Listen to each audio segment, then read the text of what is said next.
अस्सलामुअलैकुम वरहमतुल्लाहि वबरकातुहू।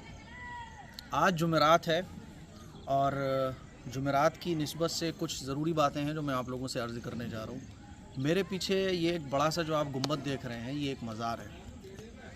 नई आबादी में दीन की मेहनत करना क्यों ज़रूरी है? नए इलाक़ों में दीन की मेहनत, दुनिया की मेहनत करना ये बेपनाह ज़रूरी है। और आप ये समझ लें कि ये इबादत का बहुत बड़ा काम है। होता क्या है कि जितनी भी दीन की जो मेहनतें हो रही हैं वो शहरों में हो रही हैं, वो भरे पूरे एरिए में हो रही हैं। जैसे कि आप देखें, बड़े बड़े स्कूल, कॉलेजेस, तबलीग वाले जलसे जुलूस कहाँ होते हैं?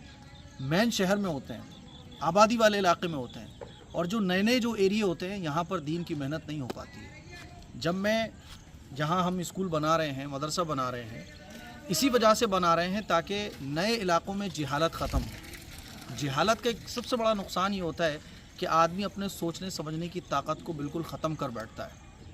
हम जब रास्ते से आते हैं तो एक आदमी था जिसने अपनी ज़िंदगी में अपना मज़ार बनवाया, और उसकी चाहत ये थी कि भाई मैं मज़ार बनवा के चला जाऊंगा, लोग यहाँ पर आकर फिर सारे काम जो मज़ारों पर होते हैं वो करेंगे। उसने ख़ुद ज़िंदा रहते हुए वो मज़ार बनवाया।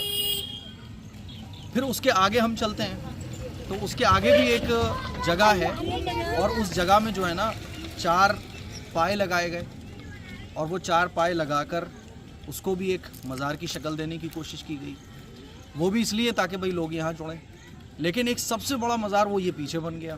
तो वो दोनों मज़ार और तीनों मज़ार जो पीछे पड़ते हैं वो सारे के सारे फ्लॉप हो गए। अब हर जुमेरात को एक बड़ी तादाद में बच्चे, बूढ़े, जवान, औरतें, है ना, मर्द, ख़वातीन, सब जो है ना इस मज़ार पे आते हैं। आप देखें रिक्शे वालों की कैसी भीड़ लगी हुई है, आप देखिए। और इस मज़ार में क्या होता है?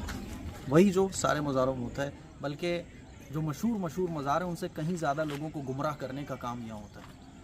वही एक बाबा बैठा होता है जो नमाज़ नहीं पढ़ता, जिसको कुरान पढ़ना आता नहीं, जिसको सुन्नतों से कोई मतलब नहीं, और वो ख़वातीन को बेवकूफ़ बना रहा होता है। लेकिन मैं अकेला क्या कर सकता हूँ? इसका हल यही है कि जहाँ जहाँ जहालत हो वहाँ इल्म की रोशनी जलाने का काम कीजिए। तबलीग वालों से मैं कहना चाहता हूँ कि ऐसे इलाकों में निकलिए। दीन के लिए मेहनत करने वालों से कहना चाहता हूँ, ऐसे इलाकों में निकल कर आप दीन की मेहनत कीजिए। जहालत बहुत ज़बरदस्त तरीके से पैर पसार रही है। बाज़ जगह तो बड़े बड़े मज़ारों की जो है ना सिर्फ धूल मिट्टी ला के, वहाँ का कूड़ा करकट ला कर दफन कर दिया गया गड्ढे में, और उसको मज़ार बना दिया गया। देखें आप, ख़वातीन कितनी बड़ी तादाद में आ रही हैं। और ये तो अभी आने का सिलसिला शुरू हुआ है, ये सिलसिला बढ़ेगा।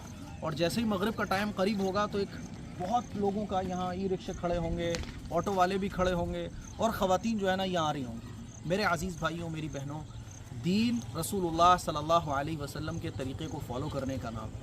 आज अफसोस की बात यह है कि हम दीन को फॉलो नहीं करते हैं, और जो हमें टोपी पहना रहे होते हैं, जो ऐसे लोग जो ऐसे मज़ारों पर बैठकर गुमराह कर रहे होते हैं, उनको हम सब कुछ अपना मान लेते हैं। मेरी आप लोगों से गुजारिश सिर्फ इतनी है कि दीन को आम कीजिए, इल्म की रोशनी फैलाइए, ताकि इस तरह की जहालतें ख़त्म हों। अस्सलामु अलैकुम वरहमतुल्लाहि वबरकातुहू।